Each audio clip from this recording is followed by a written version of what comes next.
तो भाई एपिसोड काफी बवाल था और बहुत सारी कंफ्यूजन भी हुई होगी। एक एक करके सॉल्व करते हैं। तो सबसे पहले एपिसोड के शुरू में ही जहां पर रेवोना रेंसलर और मिस मिनट टीवीए की गाइड बुक डिलीवर करती हैं, तो वो जो टाइमलाइन है वो सेकंड टाइमलाइन होती है। वही टाइमलाइन जहां पर हमारा मेन एमसीयू और उसे चलाने वाला ही हू रिमेन्स एग्जिस्ट करता था, जो कि अब नहीं रहा। बट आगे चलकर वही टाइमलाइन ब्रांच टाइमलाइन बन जाती है। अब देखो, ये ऐसे हुआ होगा कि जब ही हू रिमेन्स सेकंड टाइमलाइन पर रूल कर रहा था ना, तब विक्टर टाइमली का जन्म 1868 में हुआ होगा उसी सीक्रेट टाइमलाइन में, और फिर वो नॉर्मल जिंदगी जीकर आराम से मर गया होगा। बट जब रेवोना रेंसलर और मिस मिनट ने टीवीए की गाइड बुक डिलीवर की ना, वहाँ से फ्यूचर चेंज हो गया और टाइमलाइन का फ्लो जो कि सीधा बह रहा था सीक्रेट टाइमलाइन के हिसाब से, वो मुड़ गया, जिसकी वजह से वो ब्रांच टाइमलाइन बन गई, जहाँ विक्टर टाइमली की जिंदगी आगे चलकर पूरी तरह से बदल जाएगी। और अब बात करते हैं टेम्पोरल लूम की। तो हमने जो टेम्पोरल लूम देखा जो कि टीवीए में एग्जिस्ट करता है,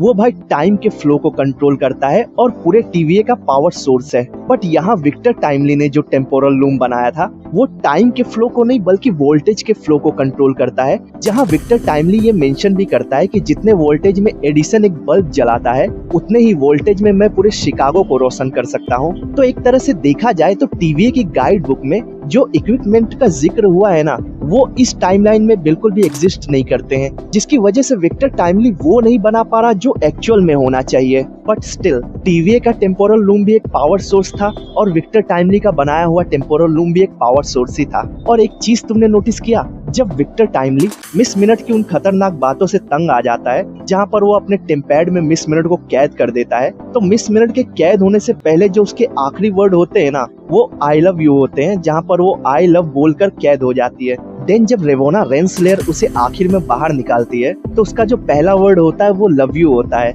मतलब टेम्पैड के अंदर मिस मिनट शट डाउन हो जाती है, यानी कि एक तरीके से कैद ही समझो। मतलब टेम्पैड के अंदर अगर वो चली गई तो वो फिर कुछ नहीं कर सकती है। फिर आखिर में ये दोनों बात कर रहे होते कि विक्टर टाइमली ने हमें छोड़कर उन्हें चुन लिया। वो जानता भी नहीं कि उसने कितनी बड़ी गलती कर दी, क्योंकि हमें उसके सारे राज पता है। मतलब यहाँ पर गौर करने वाली बात यह है कि ही हू रिमेन्स के बाद एक मिस मिनट ही है जो कि उसके लेवल की जानकारी रखती है। अब एक चीज है जो कि कॉमिक्स में हुई थी, वो तुम्हें बताता हूँ, शायद आगे इसमें भी देखने को मिल जाए। तो असल में ही हू रिमेन्स पूरी तरह से इमॉर्टल नहीं है, तो वो अपनी एग्जिस्टेंस को बनाए रखने के लिए अपनी कॉन्शियसनेस को अनदर बॉडी में ट्रांसफर कर सकता है अकॉर्डिंग टू हिज नीड। मतलब उसे जरूरत महसूस होगी तब, यानी कि उसकी करंट बॉडी में अगर कोई प्रॉब्लम होने लग जाए तो वो अपनी कॉन्शियसनेस को किसी दूसरे बॉडी में भी ट्रांसफर कर सकता है। तो शायद यहाँ पर विक्टर टाइमली का यूज हो ही हू रिमेन्स को रिवाइव करने के लिए, जहाँ ओरोबोरस ये मेंशन भी करता है कि बिना ही हू रिमेन्स के टेम्पोरल ऑरा के टेम्पोरल लूम को ठीक नहीं किया जा सकता। तो समझ रहे हो ना मैं क्या कहना चाहता हूँ। तो विक्टर टाइमली को as a he who remains ये लोग यूज करने की सोच रहे हैं शायद। अब देखते हैं आगे आने वाले एपिसोड में क्या होता है।